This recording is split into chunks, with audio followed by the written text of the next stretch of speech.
Hello student, आज हम लोग पढ़ने वाले हैं digestion and absorption of lipid. तो सबसे डाइजेशन को समझेंगे। डाइजेशन का मतलब क्या होता है? Breakdown of the complex molecules into the simple absorbed molecules, यानी कि जब बड़े जो लार्ज मॉलिक्यूल्स होते हैं, कॉम्प्लेक्स मॉलिक्यूल्स होते हैं, जब वो टूटकर सिंपल मॉलिक्यूल्स बन जाते हैं, यानी एब्जॉर्ब लाइक जो मॉलिक्यूल्स है वो बनते हैं, तो इस प्रोसेस को डाइजेशन कहा जाता है। आप जानते होंगे कि जो कार्बोहाइड्रेट्स है हमारा, ये लार्ज मॉलिक्यूल्स है, इनका ब्रेकडाउन होकर ग्लूकोज बनता है। ये प्रोटीन जो है ये भी लार्ज मॉलिक्यूल्स है, ये ब्रेकडाउन होकर ये भी अमीनो एसिड बनता है। और लिपिड ये भी हमारे लार्ज मॉलिक्यूल्स है, ये ब्रेकडाउन होकर फैटी एसिड एंड ग्लिसरॉल बनता है। ब्रेकडाउन होना ज़रूरी है क्योंकि जो लार्ज मॉलिक्यूल्स होते हैं ये जो है एब्जॉर्ब नहीं किए जा सकते हैं। हमारे स्मॉल इंटेस्टाइन में जो माइक्रोविलाई होता है, इन सबों का एब्जॉर्प्शन वो नहीं कर पाएगा, इसलिए इन सबों का टूटना ज़रूरी है, ब्रेकडाउन होना ज़रूरी है, ताकि ब्रेकडाउन होगा ये सिंपल मॉलिक्यूल्स में कन्वर्ट होगा और इसको आसानी से एब्जॉर्ब किया जा सकेगा, और जिसके थ्रू फिर ये ब्लड के द्वारा जो है हमारे सेल तक पहुँचकर एनर्जी फॉर्मेशन में हेल्प करेगा। तो यहाँ पर हम देख लिए हैं। अब हम लोग का जो टॉपिक है, हमारे टॉपिक का नाम है लिपिड का digestion.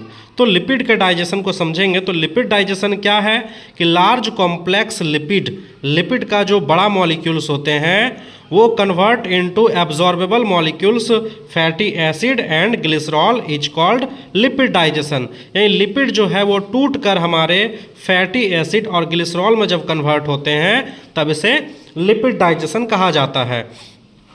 Lipid digestion done by mainly 4 types of chemical और इंजाइम्स। लिपिड का जो डाइजेशन होता है वो बेसिकली 4 प्रकार के जो केमिकल्स है, 4 प्रकार के जो इंजाइम्स है, उसके द्वारा लिपिड का डाइजेशन होता है। सबसे पहला जो इंजाइम्स है उसका नाम है लिंगुअल लाइपेज, दूसरा गैस्ट्रिक लाइपेज, पैंक्रियाटिक लाइपेज और बाइल जूस। ये चारों चीज़ों के हेल्प से हमारे लिपिड का डाइजेशन होता है। तो आगे एक चीज़ और हम देखते हैं कि लिपिड जो डाइजेस्ट होते हैं, लिपिड का जो डाइजेशन होता है, इसके डाइजेशन के लिए जो इंजाइम्स यूज़ होता है उसका नाम है लाइपेज। लाइपेज इंजाइम क्या करता है? लिपिड को ब्रेक डाउन करके फैटी एसिड एंड ग्लिसरॉल में कन्वर्ट करता है। अगर हम बात करें प्रोटीन का, प्रोटीन के डाइजेशन के लिए जो एंजाइम इन्वॉल्व होते हैं उसका नाम है प्रोटीएज, और प्रोटीएज जो है प्रोटीन को एमिनो एसिड में कन्वर्ट करता है। दूसरी बात, अगर बात करें हम कार्बोहाइड्रेट्स का, तो कार्बोहाइड्रेट्स को ब्रेक डाउन करने के लिए एमाइलेज एंजाइम पाए जाते हैं, और ये एमाइलेज एंजाइम जो है कार्बोहाइड्रेट को तोड़कर ग्लूकोज में कन्वर्ट करते हैं। तो ये हम सिंपल सा चीज़ों का वर्णन किए हैं। आगे हम लोग देखेंगे कि जो लिपिड का हमारा डाइजेशन होता है वो कैसे स्टार्ट होता है और कहाँ से स्टार्ट होता है। तो सबसे पहले अगर हम बात करें lipid digestion in the mouth, हमारे माउथ के अंदर क्या लिपिड का डाइजेशन होता है? अगर होता है तो कितना % होता है और कौन से एंजाइम्स के द्वारा होता है, ये हम लोग जानेंगे। तो लिखा हुआ है digestion of lipid beginning in the mouth by the help of lingual lipase, यानी हमारे माउथ में लिपिड का डाइजेशन स्टार्ट हो जाता है, लेकिन बहुत कम अमाउंट में डाइजेशन होता है, बिल्कुल ना के बराबर भी हम बोल सकते हैं, क्योंकि ये जो लिपिड डाइजेशन होता है माउथ के अंदर, ये आपको इन्फेंट में देखने को मिल सकता है। जो हमारे एडल्ट ह्यूमन होते हैं उसके माउथ में लिपिड का डाइजेशन नहीं होता है। फिलहाल हम आगे बढ़ते हैं, ये समझने का प्रयास करते हैं। Lingual lipase and enzymes secreted by glands on the tongue, यानी हमारे जो टंग है, हमारे जो जीभ है, हमारे जीभ में एक ग्लैंड्स होते हैं जिसका नाम है वॉन इब्नर ग्लैंड्स। ये वॉन इब्नर ग्लैंड्स से क्या होते हैं, एक एंजाइम सिक्रेट होते हैं जिसका नाम है लिंगुअल लाइपेज। नाम से ही क्लियर है, लिंगुअल दैट मीन्स एक्चुअली में लैंग्वेज से आया हुआ, लैंग्वेज जो है हमारा टंग से निकलता है। तो हम बोल सकते हैं कि ये जो लिंगुअल टर्म है ये हमारा टंग से जुड़ा हुआ टर्म है। तो टंग से जो एंजाइम निकलते हैं, और लिपिड को डाइजेस्ट करने वाला का नाम लाइपेज, इसलिए टंग से जो एंजाइम निकलते हैं जो लाइपेज के डाइजेशन में हेल्प करता है उसे हम लिंगुअल लाइपेज कहते हैं। तो लिंगुअल लाइपेज जो है वो वॉन इब्नर ग्लैंड से सिक्रेट होता है। It breaking down the triglycerides into smaller molecules like diglycerides and some free fatty acids. मतलब ये हुआ कि जो लिपिड खाते हैं हम लोग, जो लिपिड को इनगल्फ करते हैं हम लोग, टेक करते हैं, तो उस लिपिड के अंदर जो एक हमारे केमिकल्स है, बोल सकते हैं जो फॉर्म है लिपिड का, वो ट्राइग्लिसराइड्स फॉर्म में है लिपिड हमारे। तो ट्राइग्लिसराइड्स जो होते हैं वो हमारे माउथ के अंदर जाते हैं और उस माउथ के अंदर जो हमारा लिंगुअल लाइपेज है ट्राइग्लिसराइड को तोड़कर डाइग्लिसराइड्स और कुछ फ्री फैटी एसिड का फॉर्मेशन करते हैं। दूसरी बात अगर हम बात करें आगे, chewing also physically break down food which increasing the surface area for enzyme action. चबाने से क्या होता है कि हमारे जो लिपिड है उसका फिजिकल डाइजेशन होता है। चबाने से चाहे लिपिड हो या हमारे कार्बोहाइड्रेट्स हो, हमारे जो माउथ में तीत होता है ये फूड का फिजिकल डाइजेशन में हेल्प करता है। तो जब हम लिपिड को चबाते हैं, जब हम उसको चेविंग करते हैं तो उसका सरफेस एरिया बड़ा हो जाता है, यानी वो छोटे छोटे टुकड़ों में टूट जाता है। छोटे छोटे टुकड़े में टूटने से क्या होता है कि उसका सरफेस एरिया जो वो बड़ा हो जाता है, और सरफेस एरिया बड़ा होने से क्या होगा कि उसमें एंजाइम एक्शन करने के लिए जो है उसको एरिया मिलता है, ताकि हमारे जो एंजाइम है उस पर अच्छे से वर्क कर सके। तो यहाँ पर हम देख सकते हैं कि जो हमारा लिपिड है वो लिपिड एक्चुअली में ट्राइग्लिसराइड्स होते हैं, और उस पर जब हमारा लिंगुअल लाइपेज पड़ता है तो वो diglycerides and free fatty acid में कन्वर्ट हो जाते हैं।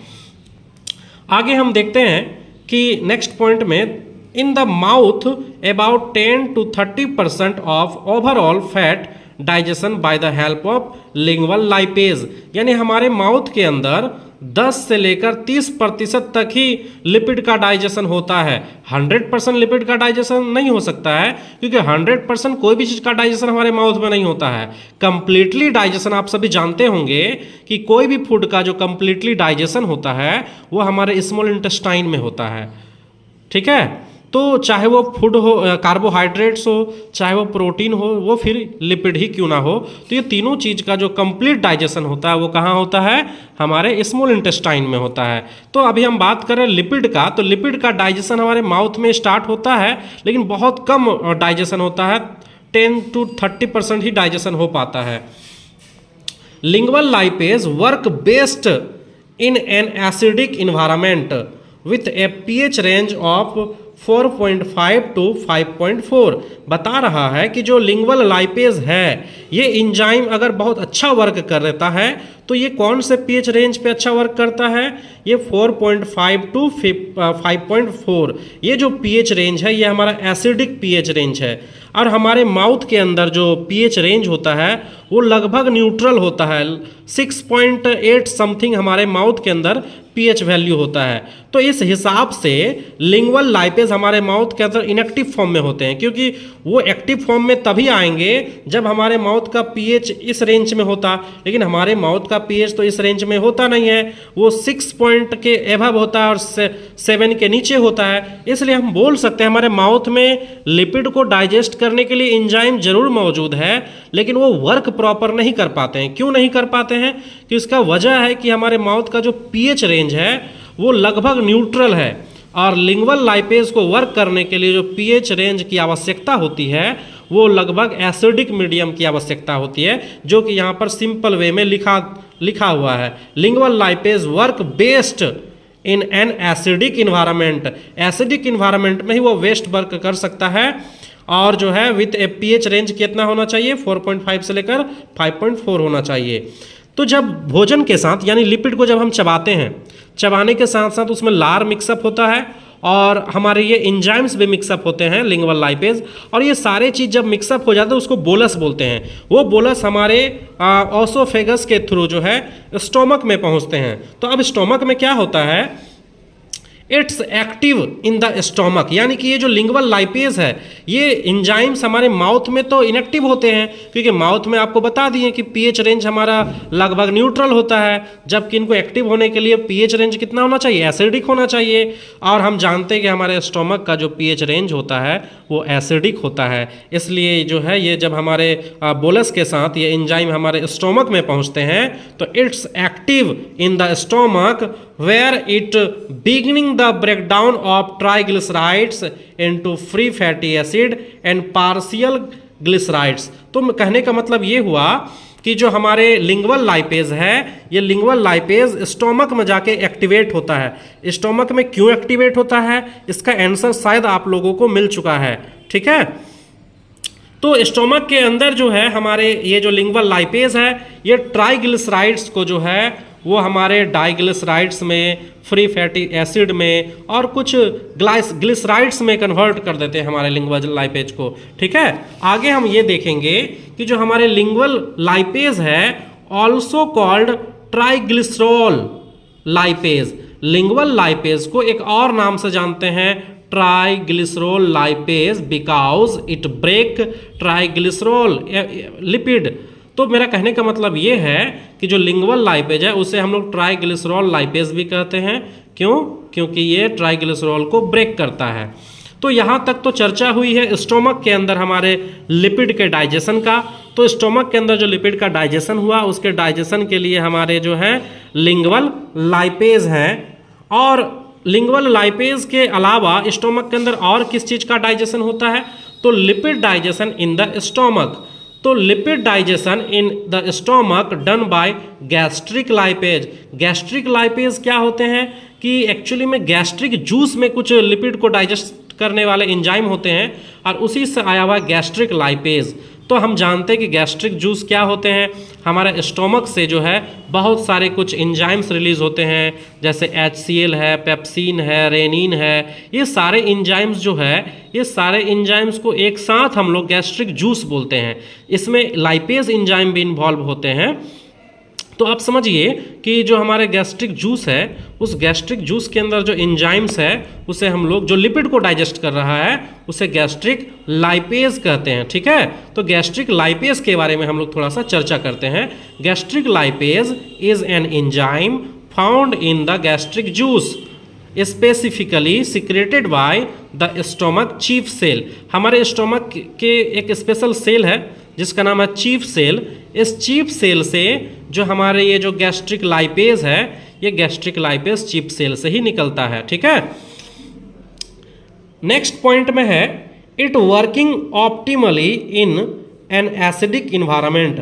हम जानते हैं कि चाहे वो लिंगुअल लाइपेज हो या गैस्ट्रिक लाइपेज हो, ये कौन से इन्वायरमेंट में वर्क करता है? एसिडिक इन्वायरमेंट में वर्क करता है, यानी अम्लीय माध्यम पे ये एक्टिवली वर्क करते हैं। अनलाइक पेंक्रियाटिक लाइपेज, यानी ये पेंक्रियाटिक लाइपेज के जैसे नहीं होते हैं, क्योंकि हम लोग जानते हैं पेंक्रियाटिक लाइपेज को एक्टिवेट होने के लिए वो बेसिक मीडियम चाहिए। पेंक्रियाटिक लाइपेज जो वर्क करते हैं वो बेसिक मीडियम पे वर्क करते हैं, जबकि गैस्ट्रिक लाइपेज जो है वो एसिडिक मीडियम पे वर्क करते हैं। इसलिए यहाँ पर लिखा हुआ है कि unlike pancreatic lipase gastric lipase does not require bile, sorry 2 बार यहाँ बाइल लिखा गया है, एक बाइल को यहाँ काट देना है कि gastric lipase does not require bile और कॉलिपेज फॉर इट्स एक्टिविटी। यानी जो हमारे पेंक्रियाटिक लाइपेज होते हैं इसको एक्टिवेट होने के लिए बेसिक मीडियम की आवश्यकता होती है। और बेसिक मीडियम प्रोवाइड कौन करते हैं? बेसिक मीडियम जो प्रोवाइड करते हैं वो हमारे बाइल जूस करते हैं। और कुछ कॉलिपेज है, वो कॉलिपेज क्या हम आगे बात करेंगे। तो फिलहाल हम लोग यहाँ देख रहे हैं कि पेंक्रियाटिक लाइपेज और गैस्ट्रिक लाइपेज दोनों अलग अलग मीडियम पे वर्क करते हैं। Unlike pancreatic lipase gastric lipase function based in the stomach acidic environment. यानी कि पेंक्रियाटिक लाइपेज के जैसा नहीं, बिल्कुल उससे अलग जो है हमारा गैस्ट्रिक लाइपेज जो है वो एसिडिक इन्वायरमेंट में जो है बेस्ट वर्क करते हैं स्टोमक के अंदर। आप ये जान सकते हैं कि जो गैस्ट्रिक लाइपेज होते हैं ये हमारे ड्यूडेनम यानी कि स्मॉल इंटेस्टाइन में जाके वर्क नहीं कर सकेगा। क्यों वर्क नहीं कर सकेगा? क्योंकि ये वर्क करता है एसिडिक मीडियम में, और जब हमारा स्मॉल इंटेस्टाइन में ये फूड पहुंचेगा तो उनमें जो है बाइल जूस हो गया और भी कुछ ऐसे बाइल सॉल्ट्स वगैरह होते हैं, कॉलिपेज होते हैं, वो सारे जो हैं उसके मीडियम को चेंज करके वो उसको बेसिक मीडियम प्रोवाइड करते हैं। और बेसिक मीडियम में जो हमारे पेंक्रियाटिक लाइपेज है ये गुड वर्क कर पाते हैं। तो आगे हम अब देखते हैं कि हमारे जो स्टोमक है, स्टोमक के अंदर जो pH रेंज होता है वो 3 से 5 के बीच होता है, जिस पे हमारा गैस्ट्रिक लाइपेज अच्छा से वर्क कर सकता है, ठीक है। चलिए आगे हम देखेंगे lipid digestion in the small intestine. तो हम लोग देख चुके हैं कि हमारे माउथ के अंदर लिपिड डाइजेशन कैसे होता है, हमारे स्टोमक के अंदर लिपिड डाइजेशन कैसे होता है, और अब हम आगे बढ़ते हुए पहुंच चुके हैं हम अपने स्मॉल इंटेस्टाइन में। तो स्मॉल इंटेस्टाइन के अंदर जो लिपिड डाइजेशन होता है ये complete lipid digestion small intestine में होता है। तो बता रहा है कि complete lipid digestion occur in small intestine through the multi step process. हमारे स्मॉल इंटेस्टाइन में जो लिपिड का डाइजेशन होता है वो कई स्टेप में होता है। ऐसा नहीं कि जैसे हमारा भोजन जो है, हमारे वसा जो है ये हमारे स्मॉल इंटेस्टाइन में गया और सारे पेंक्रियाटिक एंजाइम्स जो होते हैं, लाइपेज जो होते हैं, वो हमारे लिपिड को डाइजेशन करना स्टार्ट कर दिया। ऐसा नहीं होता है। सबसे पहले क्या होता है, वो जो हमारे लिपिड है वो ड्यूडेनम में पहुँचते हैं। ड्यूडेनम में पहुंचने के बाद वो कुछ मैसेज पहुंचाते हैं गॉल ब्लैडर को। गॉल ब्लैडर फिर वो क्या करते हैं, बाइल सिक्रेट करते हैं। यानी बहुत सारे वर्क होते हैं, वो सारे वर्क को हम लोग एक एक करके जानेंगे। तो सबसे पहला पॉइंट यहाँ लिखा हुआ, एक चीज़ और ध्यान दीजिएगा, इस जगह पे ये लिखा हुआ है कि lingual lipase and gastric lipase present only in faint. यानी जो लिंगुअल लाइपेज होता है, जो अभी अभी हम आपसे चर्चा किए हैं सॉरी, कि जो लिंगुअल लाइपेज है ये सिर्फ बच्चों में पाया जाता है, और गैस्ट्रिक लाइपेज ये भी बच्चों में पाया जाता है। यानी एडल्ट के बॉडी में जो मैक्सिमम वर्क करते हैं वो हमारे स्मॉल इंटेस्टाइन के अंदर जो पेंक्रियाटिक लाइपेज है, वहाँ पर जो पेंक्रियाटिक लाइपेज बनता तो है पेंक्रियाज के अंदर, लेकिन वो वर्क करते हैं ड्यूडेनम में, स्मॉल इंटेस्टाइन में। तो मैक्सिमम लिपिड का जो डाइजेशन होता है एडल्ट ह्यूमन के अंदर वो करते हैं पेंक्रियाटिक लाइपेज। और जो हमारे लिंगुअल लाइपेज और गैस्ट्रिक लाइपेज है ये इन्फेंट का मतलब था शिशु, छोटा बच्चा जो होता है उसके बॉडी में जो है ये इनके द्वारा जो है लिपिड का डाइजेशन होता है। तो अब हम लोग आगे बात करेंगे कि जो हमारा लिपिड पहुंच चुका है अभी ड्यूडेनम में। कहाँ पहुंच चुका है? ड्यूडेनम के अंदर। तो ड्यूडेनम के अंदर जैसे लिपिड पहुंच चुका है तो वहाँ एक प्रोसेस होगा। इस प्रोसेस को हम लोग कहते हैं बाइल इमल्सिफिकेशन। बाइल इमल्सिफिकेशन क्या है, इसको समझने का प्रयास करते हैं। As stomach content move into the small intestine, बता रहा है कि जैसे स्टोमक से जो हमारे फूड है वो मूव करके कहाँ पहुँचते हैं, स्मॉल इंटेस्टाइन में पहुँचते हैं। लार्ज फैट ड्रॉपलेट्स रिमेन, यानी कि एक बड़ा सा लिपिड का मॉलिक्यूल्स हमारे स्मॉल इंटेस्टाइन से स्टोमक से स्मॉल इंटेस्टाइन में पहुंचते हैं, क्योंकि हम जानते हैं हमारे स्टोमक में लिपिड का डाइजेशन तो होता नहीं है, इसलिए लिपिड के जो बड़े बड़े मॉलिक्यूल्स हैं वो ब्रेक डाउन नहीं हो पाते हैं और बड़े बड़े मॉलिक्यूल्स कहाँ पहुंच जाते हैं, स्मॉल इंटेस्टाइन में पहुंच जाते हैं। अब क्या होता है कि bile produced by the liver, हमारे लीवर से बाइल बनते हैं, बाइल प्रोड्यूस्ड होते हैं and stored in the gall bladder. आप सभी जानते होंगे कि जो बाइल जूस है, बाइल जूस का फॉर्मेशन कहाँ होता है, लीवर के अंदर होता है, और वो लीवर से बन के कहाँ जाके जमा हो जाते हैं, गॉल ब्लैडर के अंदर जमा हो जाते हैं। Is released into the duodenum, और गॉल ब्लैडर से फिर कहाँ आ जाते हैं, वो ड्यूडेनम में आ जाते हैं। ड्यूडेनम क्या है, first part of small intestine, यानी स्मॉल इंटेस्टाइन का ये पहला पार्ट है duodenum. Bile salt in the bile act as emulsifier, हमारे बाइल जूस के अंदर दो प्रकार के चीज होते हैं, एक होते हैं बाइल पिगमेंट और एक होता है बाइल सॉल्ट। तो हम अगर बात करें बाइल सॉल्ट का, तो बाइल सॉल्ट क्या करता है, ये बाइल जूस के अंदर जो हमारे बाइल सॉल्ट होते हैं वो बिहेव करते हैं, एक्ट करते हैं, किस तरह से, कैसे एक्ट करते हैं, इमल्सिफायर। इमल्सिफायर का मतलब हुआ जो इमल्सिफिकेशन में भाग ले, जो इमल्सिफिकेशन कराए, उसे हम लोग इमल्सिफायर कहते हैं। तो बाइल सॉल्ट जो है वो एक प्रकार का क्या है, इमल्सिफायर है। इमल्सिफायर मतलब इमल्सिफिकेशन में भाग ले रहा है। और इससे होता क्या है, breaking down large fat globules, यानी जो बड़े बड़े फैट के ग्लोब्यूल्स है वो टूटकर स्मॉलर ड्रॉपलेट्स, यानी छोटे छोटे कण, छोटे छोटे ड्रॉपलेट्स में कन्वर्ट हो जाते हैं। This process is called emulsification. तो फाइनली हम लोग इमल्सिफिकेशन के बारे में क्या जाने कि जो लार्ज फैट मॉलिक्यूल्स है वो टूटकर जब छोटे छोटे फैट मॉलिक्यूल्स में कन्वर्ट होते हैं by the help of bile salt is called bile emulsification increase the surface area available for lipase action. जब हमारे यहाँ देखिएगा, ये मान लीजिए कि हमारे लार्ज फैट ड्रॉपलेट्स है, बड़े लिपिड के मॉलिक्यूल्स है, इस पे जब हमारे बाइल सॉल्ट पड़ता है, एक्ट करता है, तो ये लिपिड मॉलिक्यूल्स छोटे छोटे टुकड़ों में टूट जाता है। और ये जो छोटे छोटे टुकड़े हैं इसको हम लोग स्मॉल फैट ड्रॉपलेट्स बोल सकते हैं। एक्चुअली में ड्रॉप यहाँ पर हमको ड्रॉपलेट्स नहीं बोलना चाहिए था, ड्रॉप होना चाहिए। तो ड्रॉप मतलब होता है लार्ज मॉलिक्यूल्स और ड्रॉपलेट्स मतलब होता है बड़े मॉलिक्यूल्स का छोटा टुकड़ा। तो स्मॉल फैट ड्रॉपलेट्स ये छोटे छोटे टुकड़े हैं। जब ये बड़े मॉलिक्यूल्स छोटे छोटे टुकड़ों में कन्वर्ट होता है तो सरफेस एरिया बढ़ गया है। जब सरफेस एरिया बढ़ गया है तो लाइपेज एंजाइम जो है सभी ड्रॉपलेट्स पे अच्छे से क्या कर सकेगा, वो वर्क कर सकेगा। इसलिए यहाँ लिखा हुआ है कि ये इमल्सिफिकेशन होने से हुआ क्या, इससे फ़ायदा एक ये फ़ायदा हुआ कि increase surface area for enzyme action. Enzyme action के लिए जो है सरफेस एरिया बढ़ चुका है, यानी बहुत सारे छोटे छोटे कण जब बन गए तो छोटे छोटे कण को अलग अलग डाइजेस्ट करना ईजिली होता है कंपेयर टू बड़े मॉलिक्यूल्स को डाइजेस्ट करना। ठीक है, तो आप लोग शायद समझ रही हैं मेरे बातों को। अगर नहीं समझ पा रहे हैं तो आप कमेंट्स में हमको मैसेज कीजिए, कमेंट्स में पूछ सकते हैं कि सर यहाँ पे ये चीज़ नहीं समझ में आ रहा है, तो मैं कोशिश करूंगा दोबारा आप लोगों को समझाने का या कमेंट्स में उसका आंसर देने का। ठीक है, एक चीज़ और समझिए कि जो हमारे बाइल सॉल्ट होते हैं, ये बाइल सॉल्ट कैसे बनते हैं या कहाँ बनते हैं, किस प्रोसेस से बनते हैं। तो समझिए बात को, जो हमारा लीवर होता है, हमारे लीवर में एक सब्सटेंस है जिसको हम कोलेस्ट्रॉल कहते हैं। कोलेस्ट्रॉल में क्या होता है कि कोलेस्ट्रॉल एक्चुअली लीवर में ही बनता है। तो लीवर के पास हमारा कोलेस्ट्रॉल मौजूद होता है और कोलेस्ट्रॉल के साथ जब ग्लाइसिन ऐड हो जाता है, ग्लाइसिन जुड़ जाता है, तो बनता है ग्लाइकोकोलेट। क्या बनता है? ग्लाइकोकोलेट। अगर कोलेस्ट्रॉल के साथ टॉरिन जुड़ जाता है, टॉरिन जुड़ जाता है, तब हम लोग बोलेंगे टोरोकोलेट। तो ये जो ग्लाइकोकोलेट है और टोरोकोलेट है, ये दोनों एक प्रकार के बाइल सॉल्ट हैं।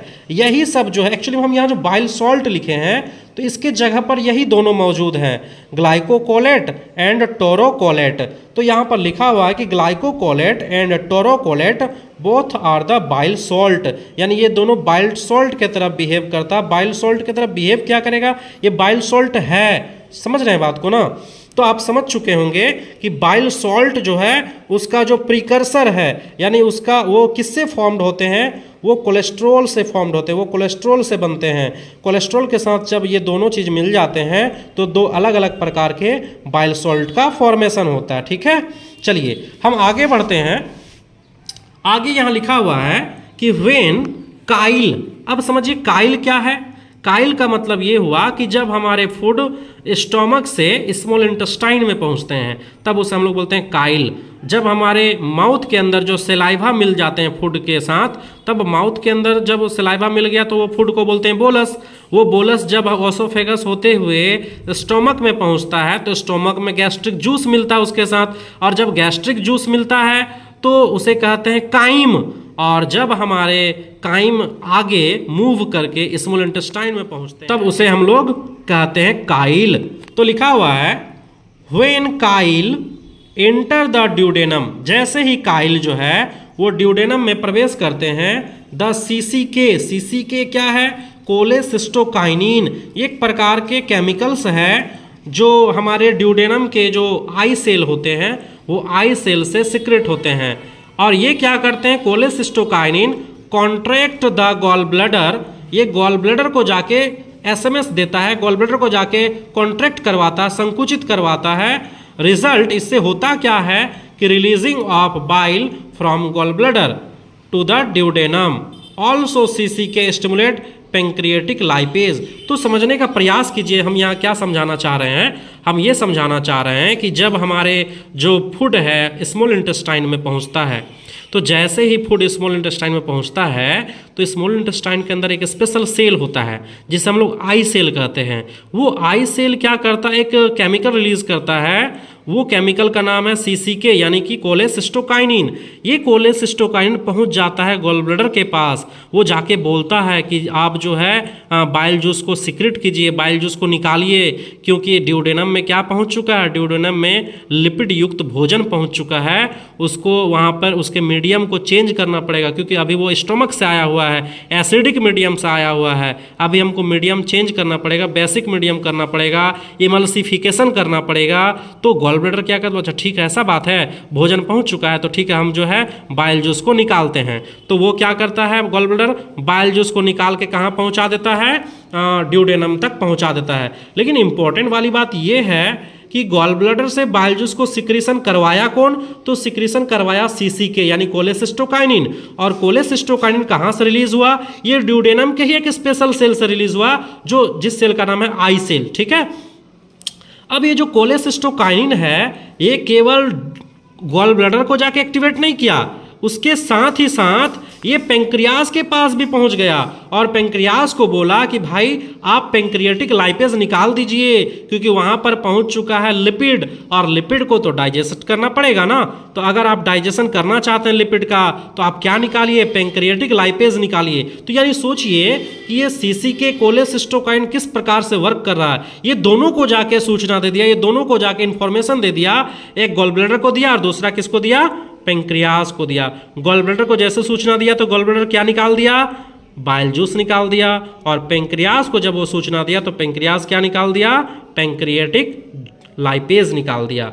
चलिए ये तो था हमारा CCK यानी कोलेसिस्टोकाइनिन के बारे में। अब हम बात करते हैं सिक्रेटिन्स जो होते हैं, ये सिक्रेटिन्स भी हमारे स्मॉल इंटेस्टाइन के ड्यूडेनम से निकलते हैं और ये S सेल से निकलता है। ये कौन से सेल से निकलते हैं, ये I सेल से निकलते हैं और ये S सेल से निकलते हैं। ठीक है, तो सिक्रेटिन क्या करता है, stimulate the secretion of bicarbonate ion, यानी स्टिमुलेट करता है, किसको स्टिमुलेट करता है, बाइकार्बोनेट आयंस के सिक्रीशन को स्टिमुलेट करता है। ये बाइकार्बोनेट आयंस हैं from the pancreas, bicarbonate ions रहते हैं पेंक्रियाज के अंदर और इसको निकलवाता कौन है, सिक्रेटिन निकलवाता है। अब ये बाइकार्बोनेट आयन क्या करता है, into the duodenum which neutralize the pH of chyle, यानी जो काइल अभी जो हमारे स्टोमक से आया हुआ था वो कौन से मीडियम से आया हुआ है, वो हमारे एसिडिक मीडियम से आया हुआ है। तो जब हमारे एसिडिक मीडियम यानी कि जब हमारे काइल के साथ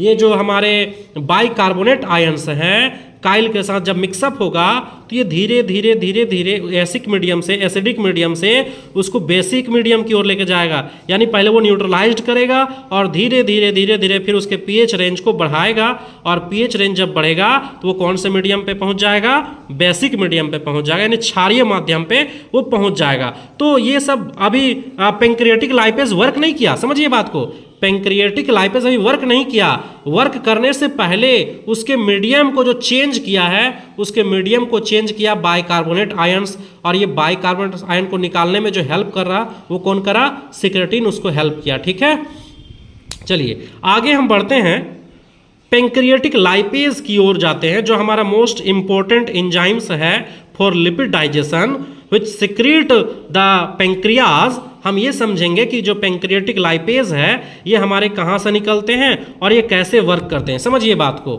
जो पेंक्रियाटिक लाइपेज है ये सिक्रीट फ्रॉम द पेंक्रियाज, ये कहाँ से निकलता है, पेंक्रियाज से निकलता है इनटू द ड्यूडेनम, और निकल के कहाँ पहुँच जाता है, ड्यूडेनम में पहुँच जाता है।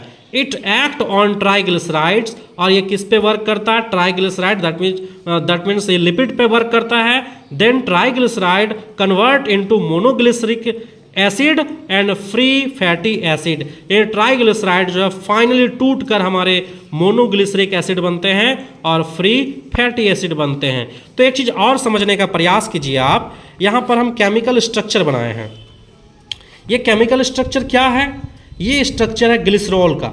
ये किसका स्ट्रक्चर है, ग्लिसरॉल का। ग्लिसरॉल के साथ 3 फैटी एसिड अटैच्ड होता है, 1 2 3, ये 3 फैटी एसिड अटैच्ड हुआ और ये दोनों मिलकर बना ट्राइग्लिसराइड।